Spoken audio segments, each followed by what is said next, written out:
629.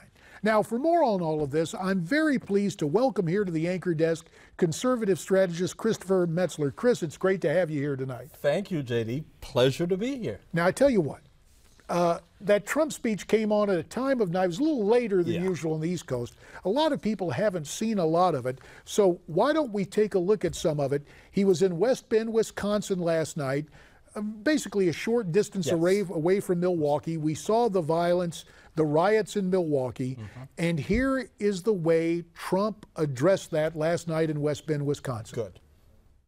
The main victims of these riots are law-abiding African-American citizens living in these neighborhoods. It's their job, it's their homes, it's their schools and communities which will suffer the most as a result.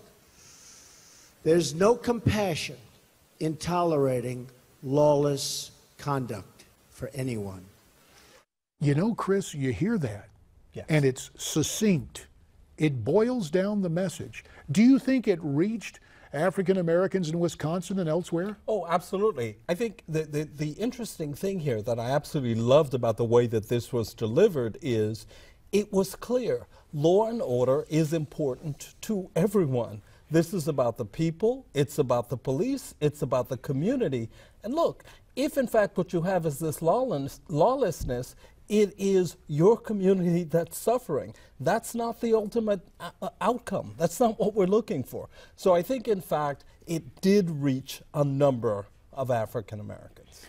You know, it's interesting because in a campaign, you not only set forth your policies, but in the courtroom of public opinion, if you will, you indict your opponent. You disqualify your opponent. And that's what Donald Trump did to Hillary Clinton.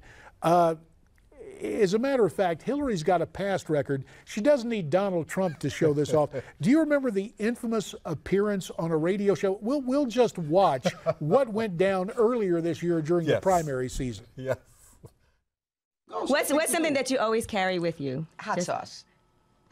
Really? Yeah. Really? Are you getting information right now? Hot sauce. So there it is. You know, can you imagine if a Republican had done that? Oh, we would have been excoriated. Look, and here's the thing. What I find interesting about this is, show me the hot sauce, Hillary.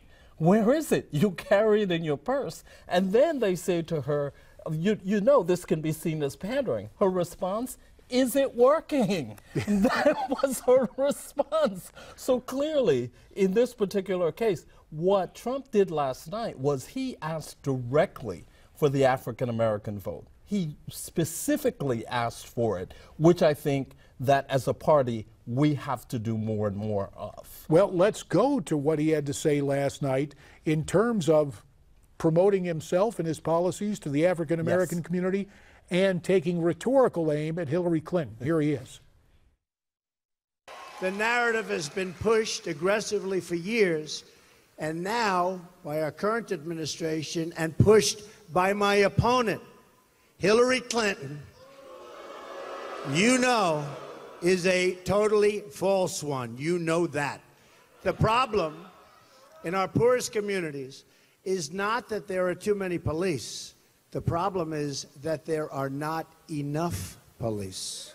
Let me offer a friendly amendment as we come out of that. Obviously, that was talking about the need for law enforcement. And it was almost like mixed messages of the Democrat convention. The mothers of some kids who sadly were criminals were there and embraced. And only on the last day, when there started to be some media blowback about Dallas, did you see cops really at the 11th hour at the Democrat convention. Yeah, and that's a large part of the problem. It goes to the fact that, one, there are mixed messages, and let's not forget, Hillary likes to tout her involvement in the Clinton administration as part of her quote-unquote experience. I believe that Bill did have a commission on race, and what happened to that? So as you look at the convention, we did not see anything substantive coming out of there. Let's not forget, too, that she was accused by many in the African American community of pandering, of not doing anything substantive when she was running against President Obama. Let's not forget that. Yeah, although she would like to forget it. Oh, yeah. There's something... Tell you what, we need to get back to the phones at 1-877-Newsmax, 1-877-639-7629. A caller from California has been remarkably patient.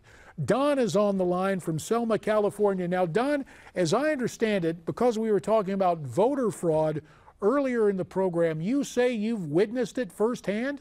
Well, not firsthand. I saw a TV show called LAPD Life on the Streets, and it was one of their episodes. And one of the episodes that I watched, they showed them busting a group of illegal aliens that were selling a birth certificate and a Social Security card for $60.